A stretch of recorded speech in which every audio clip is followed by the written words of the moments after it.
Of when I was a beauty to kiss her pretty face.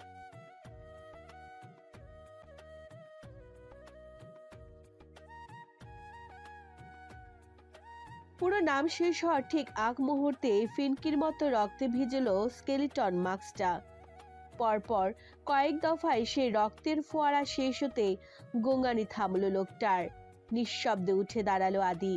Room থেকে বের হওয়ার সময় পা দিয়ে ঠেলে সরিয়ে দিল মেঝেতে পড়ে থাকা প্রাণহীন দেহটা।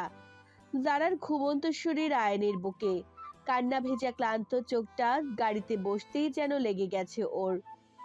শুয়েও পড়েছে ওভাবেই। অফিসার আর ড্রাইভিং সিটে বসেনি তাই। গাড়ি চালাতে বলছে অন্য এক পুলিশ কনস্টেবলকে। চেলসির স্ট্যামফোর্ড ব্রিজের উপর দিয়েই সাই সাই বেগে চলছে ওদের 4 চাকার যানটা। টিনটেড জানালা অল্প একটু খোলা ছিল, তাই ফিনফিনে ঠান্ডা বাতাস ঢুকলো ভিতরে। পরনে উইন্টার জ্যাকেট থাকলেও শীতের দাপটে প্রশস্ত সিনায় আরেক দফায় মিশে গেল মেয়েটা। ছোট্ট মুখের পুরোটা ঢেকে অফিসারের জ্যাকেটের ভেতর ঢোক গিলল আয়ান। ধীরে ধীরে হাত উঠিয়ে আলতোভাবে বুলালো খোলা চুলে। অন্য হাত দিয়ে আরো খানিকটা আগলে নিল ক্ষীণ গতর। মাত্র আধ ঘন্টার মধ্যেই পৌঁছালো ওরা। মেয়েটার ঘুমও ভাঙলো একেবারে গাড়ি থামার পর। অফিসারের ডাকে ভারী মাথাটা কোনো মতে তুলল ও, কিন্তু কোথায় ঘুমিয়েছিল বুঝতেই আড়ষ্ট হলো শরীর। জড়তা এসে ভিড়ল চেহারায়। ফোলা ফোলা চোখে একবার আয়নের মুখের দিকে তাকিয়েও দৃষ্টি নামিয়ে ফেলল সহসা। আম সরি, আপনার পুরোটা রাস্তা খুব অসুবিধে হলো তাই না? শ্বাস ফেলল অফিসার। এতটুকু ভারে যদি না নিতে পারলাম তাহলে তো মানুষ বলবে টুকলি করে পুলিশে ঢুকেছে। যারা হাসলো না, ওর হাসি পাচ্ছে না। এই যে এখন ওর চাকরি নেই, পুরনো বাসাটাও থাকার মতো অবস্থায় নেই, তাই তো তড়িঘড়ি ছেড়ে আসতে হলো ওটা। একটা দিনের ব্যবধানে সব কেমন এলোমেলো হয়ে গেল ওর জীবনে। হতাশার শ্বাস ফেলল ও। পরপর গাড়ির জানালার বাইরে তাকিয়ে প্রশ্ন ছুড়ল মেয়েটা। এটা কাদের বাড়ি?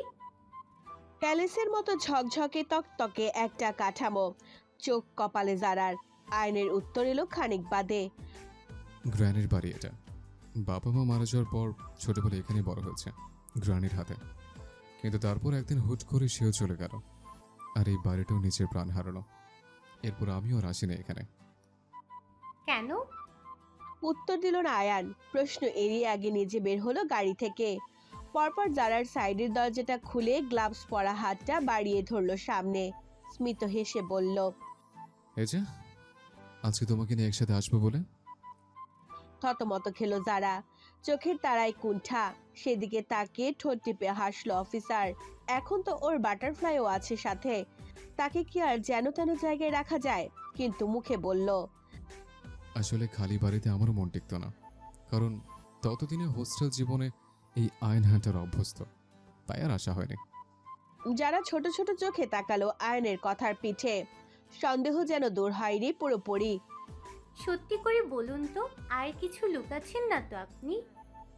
আরশির হৃৎপিণ্ডের গতি প্রকট। হতবিহব্বল চোখ কোটরের বাইরে আসার পায়তারায়। কিঞ্চিত অধরের ফাঁকে প্রবল বিস্ময়। বিহব্বলতায় কাঠের ন্যায় শক্ত ও। সারিয়ে দেবে মানে? কিভাবে সারিয়ে দেবে? সিনেমার মতো করে? কিন্তু সেখানে তো নায়িকার আঙুলে সূচ ফোটে, আর নায়ক কোত্থেকে ধাম করে এসে পুরো আঙুলটা মুখে। ব্যাস, এতটুকু ভাবতে শ্বাস খিচে বন্ধ আরশির। প্রফেসর কি সেসবের ইঙ্গিত দিল? এর জন্যই তো ও মনে মনে ভাবে ওর জাম্মুবান হুট করে এমন ঠাকুরবান হয়ে গেল কেন। নয়তো প্রথম প্রথম যে মানুষটা আরশির নাম পর্যন্ত শুনতে পারতো না, জ্বলে উঠতো তেলে বেগুনে। অ্যাপার্টমেন্টে পা রাখার আগে শত শত রুলস খাড়া করে রেখেছিল নাকের সামনে, সে একই মানুষ কিনা আজ হাঁটু গেড়ে বসে। কিশোরের ভাবনার মাঝে শাড়ির ভাঁজে হাত রাখলো শেহজাদ। সুনিপুণ কৌশলে বের করে আনলো সিল্কের কাপড় এফোর ওফোর হওয়া পিনটা। তখনই ভ্রম ভাঙলো আরশির। কুচি খুলে পড়ার ভয়েতে ক্রস্ত ঘুরে দাঁড়াতে গেলে সরু কোমরের দুপাশে চেপে ধরল প্রফেসর।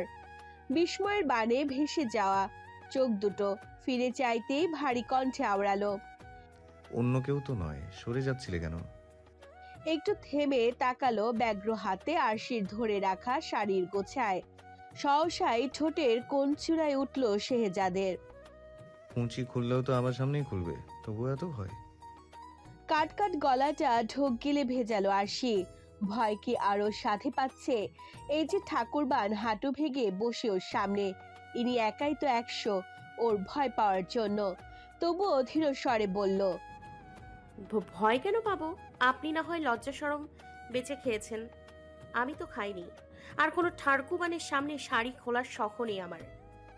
সেই যাদের নীল চোখের নিশানায় মেটা। তেরা তেরা শব্দে অধর পাশে হাসিটা নিভু নিভু। খাদে নামানো স্বরে শুধল, এখন এই থার্কু বানটাকে? স্নোবলের বাপ, জাম্বুবানের লম্পট ভার্সন। কথাগুলো বলতে চাইলেও ঠোঁট চেপেই নিজেকে আটকালো আরশি। অন্যদিকে ফিরে হতাশ শ্বাস ফেলে আওড়ালো। কেউ না। ঠিক সেই মুহূর্তে পাঁজরের পাশে পুরো অষ্টপুটের গভীর ছোঁয়া। Are you sure? থমকালো কিশোরী। শ্বাস আটকে ফিরে যাওয়ার আগে প্রফেসর ঠোঁটের গতি বদলায়। উষ্ণ স্পর্শ এসে লাগে উদরের মধ্যভাগে। আঁচল সরিয়ে সেখানটায় মুখ ডোবায় শেহজাদ। নেশালো কণ্ঠে শুধল ফের, নাকি পরে আবারও এসব উল্টাপাল্টা নামই রাখবে? প্লিজ জাম্বু বান ছাড়া অন্য কিছু বলে রেখো না। I am already use to it darling. প্রফেসরের কথা আর কাজে বিধ্বস্ত কিশোরী। শিহরিত প্রতিটি লোমকূপ নিজেকে সামলানো অসহনীয় পর্যায়ে যেতেই ঝুঁকে এলো সামনের দিকে। প্রফেসরের কাঁধে হাত রেখে চোখ খিঁচল মেয়েটা। প্রশ্নবিদ্ধ নিজের কাছে নিজেই। এমন কেন লাগছে ওর? এই অনুভূতি অপরিচিত, বড্ড ভয়ানক। কেমন অবশ্যই আসছে পুরো শরীর। ওই একটা মানুষের এলোমেলো করে দিচ্ছে সংযমের সমস্ত রাস্তা। তাড়াহুড়ায় হড়বড়ায় আরশি, সংকুচিত চোখে মুখে আওড়ায়। আর ডাকবো না আপনাকে উল্টাপাল্টা নামে, সত্যি বলছি। শেহজাদ থামলো। নাজুক ত্বকের সংস্পর্শে আসা অধৈর্যরা সরালো ধীরে ধীরে। পরপর উপরে চাইতে দৃষ্টির সবটুকু জুড়ে ধরা দিল তটস্থ মেয়েটা। কাঁপছে ও, পা থেকে মাথা অবধি যেন নড়বড়ে খুঁটি। প্রফেসর আরেকটু বেসামাল হলেই হয়তো ভেঙে চুরে যেত ওই পেলব শরীর খানা। হাঁটু তুলে উঠে দাঁড়ালো মানুষটা। এগিয়ে এসেই মাথার দুপাশে হাত রাখলো আরশির। কম্পিত কপালে আঁকলো এক গভীর চুমু। ভেজা ঠোঁটে সিক্ত হলো ওই শুকনো ললাট। আচমকায় ছটফট কমলো মেয়েটার। উদ্বিগ্ন শরীরটা শান্ত হলো মুহূর্তেই।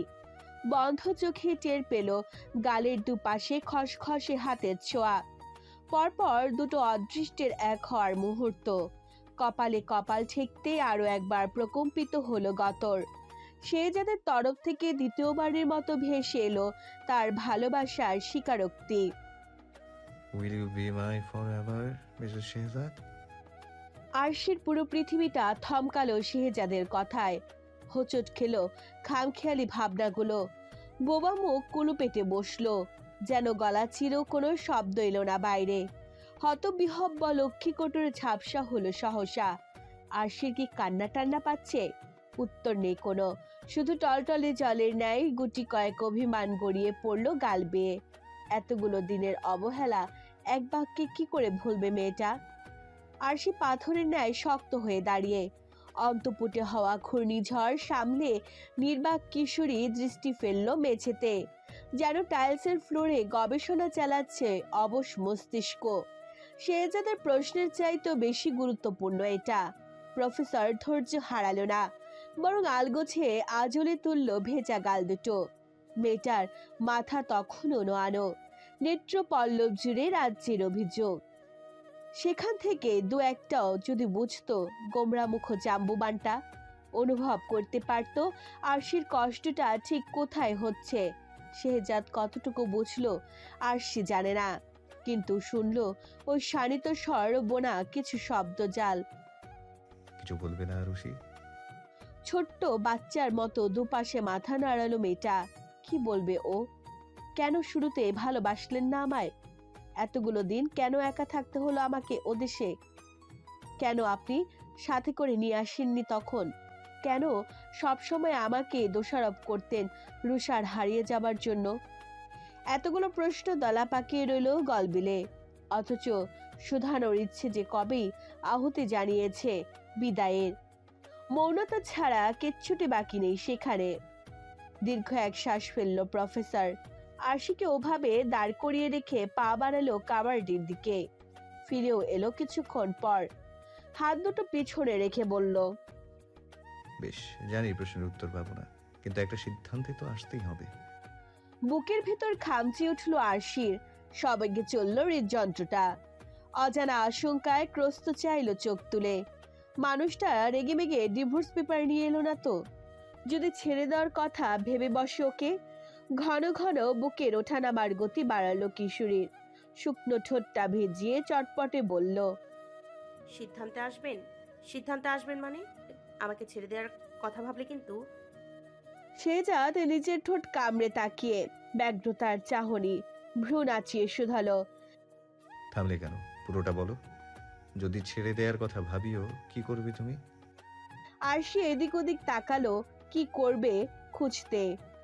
যখন কোনো কিছুই পেল না তখন হড়বড়িয়ে আওড়ালো, ছেড়ে দেওয়ার কথা ভাবলে আপনার চুলে চুইংগাম লাগিয়ে দিব। কপিত সরু নাক ফুলে ফেপে একাকার মেয়েটার। ক্ষোভ প্রকাশ পেল টলমলে চোখেও। চুইংগাম লাগিয়ে দেওয়ার কথা শুনে আরেক দিকে ফিরল প্রফেসর। মুখের সামনে হাত নিয়ে হেসে উঠল সশব্দে। মানুষটার খিলখিল শব্দে থেমে গেল আরশির চোটপাট। রাগটুকু চাপা পড়ল অনুভূতির আড়ালে। মন্ত্রমুগ্ধের মতো চেয়ে দেখলো সামনে দাঁড়ানো মানুষটাকে। হাসির বলিরেখা তার চোখের পাশে, যেন ওই সমুদ্রে সদৃশক্ষিজগুলো হাসছে সে যাদের সাথে সাথে। মুহূর্তেই সে দৃষ্টি এসে পড়ল মেয়েটার ওপর। খেই হারানো সত্তা ফিরে আসলো তড়িৎ বেগে। অপ্রস্তুত হলো ভীষণ আরশি। পাজোড়া অস্থির সামনে থেকে কেটে পড়তে। সুযোগ বুঝে যেতে নিল তৎক্ষণাৎ কবজিতে থাবা বসালো সে জাত। খুঁড়িয়ে এনে ফেললো বুকের ওপর। এইভাবে তো পালাতে পারবে না তুমি, অ্যাটলিস্ট যতক্ষণ না আমার পুরো কথা শেষ হচ্ছে। মানুষটার হাতের স্পর্শ উষ্ণ। আরশির বরফের ন্যায় শরীর লুফে নিল সেই পরশটুকু। মুখে কিছু না বললেও এই যে মেয়েটার নীরব অনুমতি, এসবের কোনো কিছু নজর এড়ালো না প্রফেসরের। স্মিত হেসে অন্য হাতটা মাঝ বরাবর আনলো ওদের দুজনের। লাল মখমলে জড়ানো এটা ছোট্ট চৌকা বক্স মুঠোয় রেখে বলল, let's make a deal Mrs Shehzad. Arshi বিস্ময় সমেত চেয়ে বক্সের দিকে। বোমটোম বের করবে না তো জাম্বুবানটা? ফ্যালফ্যাল চোখ দুটোর উৎকণ্ঠা বাড়তে যেন ধীরে ধীরে বক্সটা খুলল শেহজাদ। প্রতীক্ষিত নেত্র পল্লব কয়েকবার ঝাপটায় কিশোরী। শুকনো রুদ্ধশ্বাস টের পেতে ঠোঁট টিপল প্রফেসর। বহু কষ্টে হাসি আটকে রহস্যের উন্মোচন করলো শেষমেশ। মখমলের বক্স থেকে বোম বের হলো না ঠিকই, কিন্তু যা বের হলো তা আরশির ধারণায়ন বাইরে। একটা পাতলা সিলভার রঙের চেন, সাথে বানি ফেসের একটা ছোট পেন্ডেন্ট, যার ভিতরে জলজল করছে একটা সাদা পাথর। ঠিক এইরকম একটা পাথরের সাথে চেন আর পেন্ডেন্টটা লাগানো। শেহজাদ অন্য হাতে চেনখানা তুলল বক্স থেকে। পরপর হুক খুলে পরিয়ে দিল আরশির গলায়। ঘাড়ের পেছনে চেনের হুক আটকে দু কাঁধের উপর হাত রাখলো। কানের একপাশে মুখ নিয়ে খাদে নামানো কণ্ঠে আওড়ালো, if you don't take this off, আমি ধরে নেব তোমার উত্তর হ্যাঁ। আমার উত্তর কখনো হ্যাঁ হবে না। Keep lying to yourself, sweetheart. You look cute refusing your feelings for me. কক্ষ জুড়ে ষাঁড়ের মতো ধারালো নীরবতা। মেয়েটার রাগের পারও তো বাড়ল ক্রমশ। দাঁতে দাঁত পিষল, তিরিক্ষি স্বরে বলল, আর যদি সত্যি সত্যি খুলে ফেলি চেনটা, তাহলে আপনি মানবেন তো যে আপনার প্রতি আমার কোনো রকম কোনো ফিলিংস নেই? প্রফেসর থমকায় কিছুক্ষণের জন্য। ঢোক গিলে সামনাসামনি হলো আরশির। গলার খাঁজে মিশে থাকা পেন্ডেন্টটার দিকে তাকিয়ে বলল, তুমি চাইলে করে ফেলতেই পারো, but then I'll try even harder to. প্রত্যুষের ঠান্ডা বাতাস বহমান চেলসির বাতাবরণে। সুবিশাল অম্বরে বিশ্রামহীন আনাগোনা ধূসর মেঘের। এই তো একটু আগেও হলো তুষারপাত। পেঁজা তুলোর মতো বরফে ঢাকা পড়ল সড়ক পথ। শুভ্র নিহারের পুরো আস্তরণ খিড়কির কাজগুলোতেও। যারা ঘুম থেকে উঠে আগে বাইরেরটা দেখলো, বন্ধ জানালার ফাঁক দিয়ে সরাসরি তাকালে রাস্তা দেখা যায়। ছোট ছোট স্কুল ইউনিফর্ম পরা ছেলেমেয়েরা ছাতা মাথায় হেঁটে যাচ্ছে সেখান থেকে। পরপর ঘাড় ঘোরালো মেয়েটা, চাইলো চারিপাশে। রুমটাতে কোনো কিছুর অভাব নেই যেন। বিশালাকার খাট আর ফার্নিচারগুলো একটু অ্যান্টিক ধাঁচের হলেও ভীষণ মনোরম। সৌন্দর্যে এতটুকু ঘাটতি রাখেননি আয়নের দাদি। নিজের হাতে সবকিছু সাজিয়ে গুছিয়ে সেই কবেই বিদায় নিয়েছেন পরপারে। তবুও বাড়ির প্রতিটা কোণ কি চকচকে তকতকে। বোঝাই যায় কেয়ারটেকার ভদ্রলোক যত্নে কোনো ত্রুটি করেনি। তখনই ভিড়ানো দরজার সামনে এসে দাঁড়ালো আয়ান, ক্লান্ত গতর। আধবোজা অক্ষিযুগলের চারপাশে পান্ডার মতো বিশাল কালো গর্ত। পায়ের শব্দ পেয়ে সেদিকে ফিরে চাইতে আটকে উঠল যারা। বুকে হাত দিয়ে সন্ত্রস্ত কণ্ঠে শুধালো, এ কি, আপনাকে এমন দেখাচ্ছে কেন? অফিসার নড়বড়ে পায়ে এগিয়ে এলো ডিভান অব্দি। পরপর বলিষ্ঠ শরীরটা নিয়ে ধপ করে বসে পড়ল সেথায়। মেয়েটা হন্তদন্ত দৌড়ে আসলো, ঝুঁকে দাঁড়ালো কাছে। শরীর খারাপ করেছে সে ভেবে কপালে হাত রাখলো। পরপর ঈষৎ উষ্ণ গা, তবে জ্বর টরের আলামত তো নেই। আয়ান ভারী চোখ জোড়া টেনে একবার চাইলো জারার দিকে। একটু ঘুমাবো তোমার রুমে প্লিজ বাটারফ্লাই। আপনি রাতে ঘুমাননি? ফের মাথা নিচু করে দুদিকে ঘাড় নাড়ালো অফিসার। দুর্বল স্বরে শুধালো, পারিনি ঘুমোতে, চোখ বন্ধ করলে। মনে হচ্ছিল এই বুঝি হারিয়ে ফেলবে তোমাকে, কিন্তু বলতে পারলো না আয়ান। ঘুরিয়ে পেঁচিয়ে আওড়ালো, চোখ বন্ধ করলে গ্রানির কথা মনে পড়ছিল। মেয়েটার এত মায়া হলো কথাগুলো শুনে। বুকের ভিতরটা কেমন ফাঁকা ফাঁকা লাগলো কিছুক্ষণের জন্য। জানার তো কেউ নেই, একই যন্ত্রণায় তো সেও পড়ে প্রতিনিয়ত। কোমল স্নিগ্ধ মুখটায় একরাশ বিষণ্ণতা, অভিমান জমলো একটু আধটু। তাই বলে ঘুমাবেন না? কি করেছেন সারা রাত শুনি? অফিসার থতমত খেলো এবারটায়। ঘুমটুম চলে গেছে চোখের। সে যে সারা রাত বাটারফ্লাইয়ের দরজার বাইরে বসেছিল, এই কথা যারা শুনলেই তো মরেছে আয়ান। যদি আবার ভুল বোঝে? মানুষটা ঠোঁট ভেজালো আতঙ্কে।